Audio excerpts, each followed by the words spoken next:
Patricia Venegas y Rafael Cavada retoman la pauta del día en el Sonar Informativo por el 105.3 y sonarfm.cl. 8:33 estamos de regreso y está con nosotros Leonardo Moreno, director del Departamento de Derecho Procesal de la Facultad de Derecho de la Universidad Alberto Hurtado. Don Leonardo, estamos aquí nuevamente junto a Patricia Venegas. Un gusto escucharlo. Muchísimas gracias de nuevo por la invitación, Rafael y Patricia. Hola, ¿qué tal? Muy buenos días. A ver, para tratar de aterrizar esto que conocimos la semana pasada, que fue un anuncio del fiscal nacional Ángel Valencia, tras el asesinato del suboficial el mayor Daniel Palma, en que anunció que cada vez que un extranjero fuera detenido por cometer un delito y no tuviese RUT o pasaporte o algo que lo identifique, el fiscal iba a solicitar la prisión preventiva. Primero, en términos prácticos, ¿qué tan efectivo es esto? ¿Qué tanto se puede concretar considerando cómo funciona nuestro sistema? A ver, yo creo que tiene algunos problemas prácticos, ¿verdad? Uno podría decir, el primero de ellos es el hacinamiento que existe hoy en los recintos penitenciarios, donde hay aproximadamente 42.000 personas internas, ¿no? Y si se produjera un masivo ingreso de personas, probablemente la posibilidad de tenerlos en esos lugares derechamente sería imposible. No solo difícil, sino probablemente imposible. Más aún si ahora, cierto, la medida se extendió a todo el país. En segundo lugar, yo creo que hay un problema de cómo se dicen las cosas, ¿no? Podemos analizar después en detalle esto, pero cuando uno comunica con un mensaje que genera la impresión de que vamos a decidir prácticamente quién va a ir o no a prisión preventiva por este motivo, eso tampoco es efectivo, ¿no? La prisión preventiva siempre debe ser decretada por un tribunal, y esto obedece a una lógica más o menos evidente. Tanto la defensa de un imputado como el Ministerio Público tienen un interés. El único que es imparcial y que por lo tanto puede ponderar todos los antecedentes del caso para determinar si alguien debe o no quedar privado de libertad es un tribunal. Por lo tanto, ¿puede el Ministerio Público solicitarla? Sí, sin duda. ¿Necesariamente va a quedar en prisión preventiva? No, porque eso va a estar siempre sujeto a la evaluación de un juez. Don Leonardo, por uso, los magistrados tienden a aceptar la cautelar de prisión preventiva cuando la pena por el delito que se imputa o que se investiga es cárcel, digamos. Pero para vender productos en la calle, por ejemplo, no hay pena de cárcel y por tanto una gran cantidad de inmigrantes que trabajan en el comercio informal bajo estos preceptos no serían detenidos si se los sorprende sin identidad vendiendo algún tipo de producto en comercio callejero. Bueno, ahí hay otro problema, ¿no? Esta medida anunciada por el fiscal abarca todo tipo de delitos y de crímenes. Y eso significa, de nuevo, un problema de lo que se llama el principio de proporcionalidad. Claro.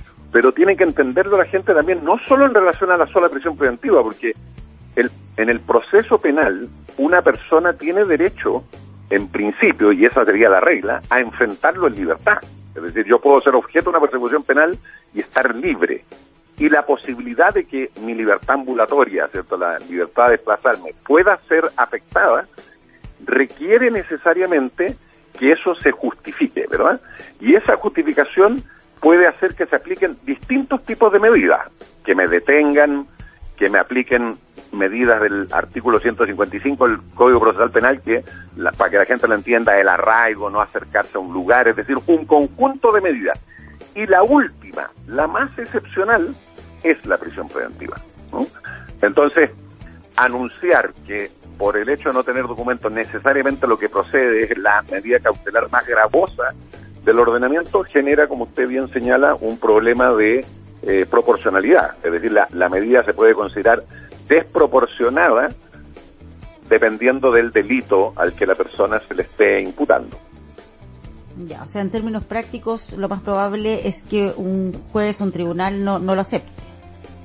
O sea, probablemente lo va a aceptar en casos graves, ¿no? En casos graves, claro, probablemente eso va a ocurrir, pero en simples delitos, delitos de baja entidad, o como se señalaba muy bien por Rafael, que eventualmente puedan ser objeto de una pena sustitutiva o de una pena no privativa de libertad, yo creo que va a ser más difícil que puedan obtener las prisiones preventivas.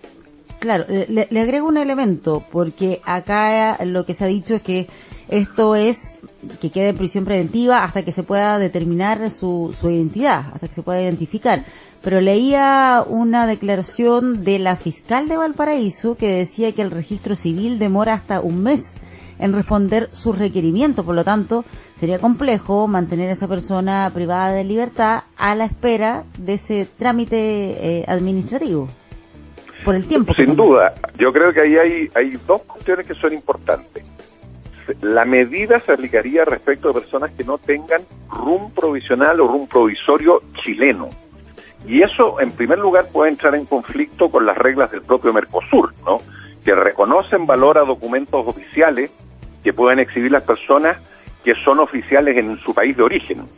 ¿Ah? Aquí pareciera que si yo tengo un pasaporte de otro país, pero me detienen en Chile, yo tendría que exhibir un documento, o eso es lo que se pretende, un documento chileno, ¿no? Y ahí hay un problema con ciertas obligaciones internacionales, como digo, del Mercosur. Pero en segundo lugar, es muy importante lo que usted señala, Patricia, que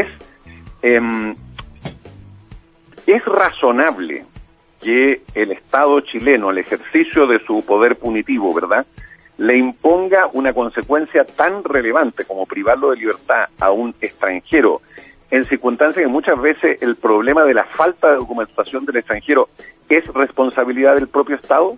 Es decir, esto que está pasando ahora y que se ha masificado con el fenómeno de la migración no es algo nuevo. Recuerden ustedes que antes teníamos problemas con los nacionales, con las suplantaciones de identidad, es decir, terminábamos condenando a una persona que no era efectivamente el responsable. Desde ese momento se sabía que habían problemas con el registro civil para la comprobación de la identidad de las personas. De hecho, se discutió mucho tiempo la posibilidad de establecer oficinas del registro civil en los centros, en los distintos centros de justicia, para agilizar esto. Entonces, aquí también tiene un problema usted de que la latencia de la actividad del Estado puede terminar significando la privación de libertad de una persona. Sí, ahora, el recurso así como está planteado, perdón, la disposición así como está planteada, ¿podría dar origen a reclamaciones por trato desigual ante la ley? A ver, yo creo que se han ido cuidando, por eso yo iba a partir diciéndole, yo hago clases de litigación y ahí siempre uno le enseña a los abogados el poder comunicativo de las palabras. Ustedes los periodistas lo saben con las cuñas, con los titulares, y que hablar del mundo político, ¿cierto?, con los eslogan políticos.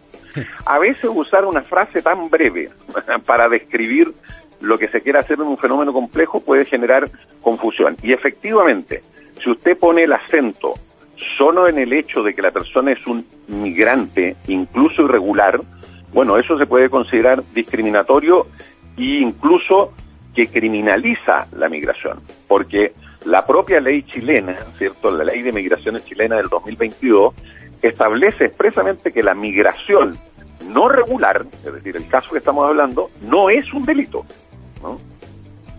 Y por lo tanto, no puede esa sola condición ser suficiente para que se decrete la prisión preventiva, ¿verdad? Fíjese usted que si usted busca las causales, perdón que me entiendan esto, pero las razones por las cuales usted puede quedar en prisión preventiva, la única que podría relacionarse con esta es el peligro de fuga, es decir, el peligro de que la persona se fugue. Pero la propia Corte Suprema, en varios fallos, ha establecido que a un migrante, por ejemplo, no se le puede pedir necesariamente que tenga una residencia regular, ¿cierto?, o conocida en Chile, porque eso de nuevo sería hacerle una exigencia que lo pone en una situación de discriminación, ¿no? Claro, estaba leyendo acá cuáles son los argumentos que entregaba el fiscal nacional para hacer esta solicitud, un instructivo que se distribuyó, y donde dice ahí que tiene que ver esto con la creciente problemática que se ha detectado en relación a la individualización de los imputados, pero también dice ahí, basándose en la existencia de peligro de fuga en todos aquellos casos de imputados por cualquier clase de delito que fueran pasados a audiencia de control de detención en caso de no contar con un documento identificatorio chileno. O sea, se argumenta o trata de sustentarse este anuncio precisamente en esa existencia de peligro de fuga. dicen. Efectivamente, pero el problema es que el peligro de fuga no es algo que uno declare formalmente, el peligro de fuga debe acreditarse. ¿Qué pasa si es que ese extranjero que no tiene documentos eventualmente está residiendo en el domicilio de un familiar que sí está radicado en Chile o que ha hecho todo su proceso migratorio? ¿Podríamos asegurar entonces que también existe ese peligro de fuga? Yo creo que aquí el grave problema es que se hace una afirmación de carácter general en circunstancias que esta medida solo procede de manera excepcional y con un análisis de la particularidad del caso. O sea, en cada caso de inmigrante irregular que cometa un ilícito, un juez es el que debe determinar si ese inmigrante en particular, no la categoría de inmigrante, debe o no quedar privado de libertad, o se le debe aplicar, como hablábamos recién, otra medida menos intensa. Probablemente un juez estará más dispuesto a plantear la posibilidad de que se le solicite la ampliación de la detención para los efectos de establecer la identidad de este ciudadano que eventualmente decretar la prisión preventiva. Pero ahí volvemos al tema de, bueno, ¿y el Estado entonces cómo hace para agilizar y hacer eficiente este proceso de identificación?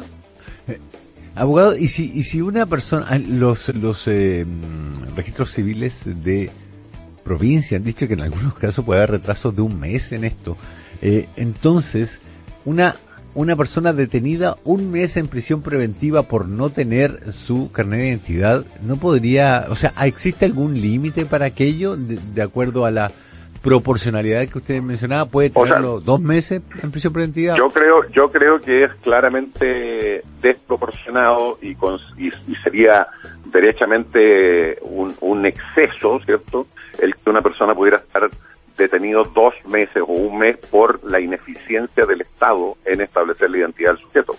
Además que usted agregue a esto algo que todavía complejiza más el tema, por eso estos temas son más complejos que lo que se plantean a veces.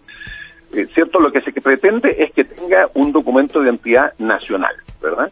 Y por lo tanto descartamos los documentos de identidad que pudiera tener el sujeto de origen de su país, lo que ya es un problema conforme al Mercosur.